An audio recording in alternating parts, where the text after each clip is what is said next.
தமிழ்நாட்டில் தினமும் நடக்கும் குல கொலைகள் சட்டம் ஒழுங்கை பாதுகாக்க அரசு நடவடிக்கை எடுக்க வேண்டும்.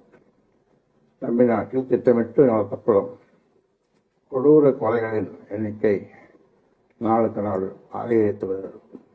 நேற்று முன்னாள் செவ்வாய்க்கிழமை காலை திருநெல்வேலியில் ஓய்வு பெற்ற காவல்துறை அதிகாரி ஜாகிர் ஹுசேன் கொடூரமான முறையில் படுகொலை செய்யப்பட்டார். அதனால் ஏற்பட்ட பதட்டம் அடங்குவதற்கு முன்பாகவே சேலத்தை சார்ந்த பல்வேறு கொலை கொள்ளை வழக்குகளில் தொடர்புடைய ஜான் என்பவர் ஈரோடு நசியனூர் என்ற இடத்தில் மகிழ்ச்சியில் செல்லும் போது வழிமறித்து கொடூரமான முறையில் வெட்டி படுகொலை செய்யப்பட்டுள்ளார். நெடுஞ்சாலையில் பொதுமக்கள் மத்தியில் ஒருவரை கொடூரமாக கொலை செய்யும் துணிச்சல் கொலையாளிகளுக்கு எங்கிருந்து வந்தது? என்ன குற்றம் செய்தாலும் இந்த ஆட்சியில் தப்பிவிடலாம் என்ற துணிச்சல் தான் இத்தகைய குற்றங்கள் நடப்பதற்கு காரணமாக உள்ளது. தமிழ்நாட்டில் சட்டம் ஒழுங்கு மிகவும் மோசமாக பாதிக்கப்பட்டுள்ளது என்பதையே இந்த நடப்புகள் காட்டுகின்றன. இந்த நிலை தொடர்ந்தால் தமிழ்நாடு கொலைகார நாடாக மாறிவிடும். அதை தடுக்கும் வகையில் தமிழகத்தில் சட்டம் ஒழுங்கை பாதுகாக்க வேண்டும். பெண்கள் வேறு பயன்பாட்டுக்கு மாற்றப்படுவதை தடுக்க சட்டம் வேண்டும். வேளாண் விளைநிலங்கள் வேறு பயன்பாட்டுக்கு மாற்றப்படுவதை தடுக்க சட்டம் வேண்டும்.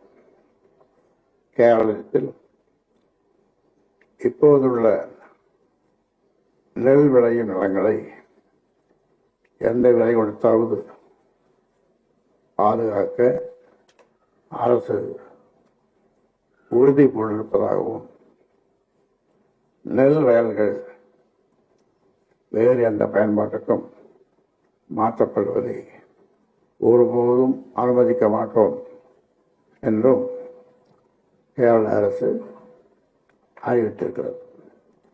கேரளத்தின் உணவு பாதுகாப்பை உறுதி செய்வதற்காகவும்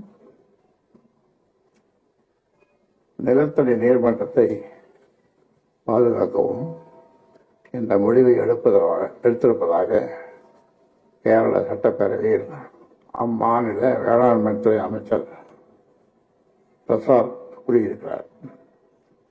அதேபோல் நீர்நிலைகள் ஆக்கிரமிக்கப்படுவதையும் அனுமதிக்க முடியாது என்றும் அவர் தெரிவித்துள்ளார்.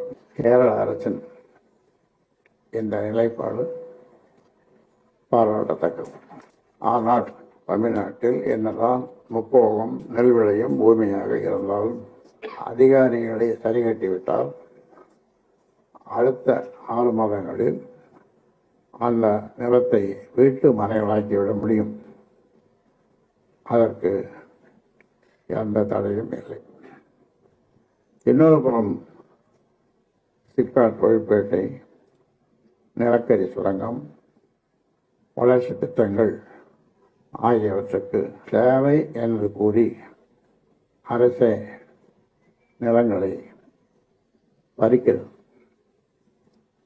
அது மட்டுமின்றி ஏரி, குளங்கள் போன்ற நீர்நிலைகளை பாதுகாக்கவும் தமிழ்நாடு அரசு எந்த நடவடிக்கையும் எடுக்கவில்லை.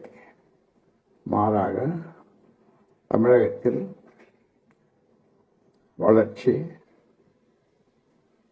கட்டமைப்பு என்ற பெயரில் அரசுக்கு சொந்தமான நீர்நிலைகளை தனியாருக்கு தாரை வார்க்க வகை செய்யும் தமிழ்நாடு சிறப்பு திட்டங்களுக்கான நில ஒருங்கிணைப்பு சட்டத்தை கடந்த ஆண்டு அக்டோபர் 18 முதல் தமிழக அரசு செயல்பாட்டுக்கு கொண்டு வந்துள்ளது. எந்த சட்டத்தின் மூலம் அரசு நினைத்தால் நீர்நிலைகளுடன் கூடிய எந்த நிலத்தையும் தனியாருக்கு தாரை வார்க்க முடியும்.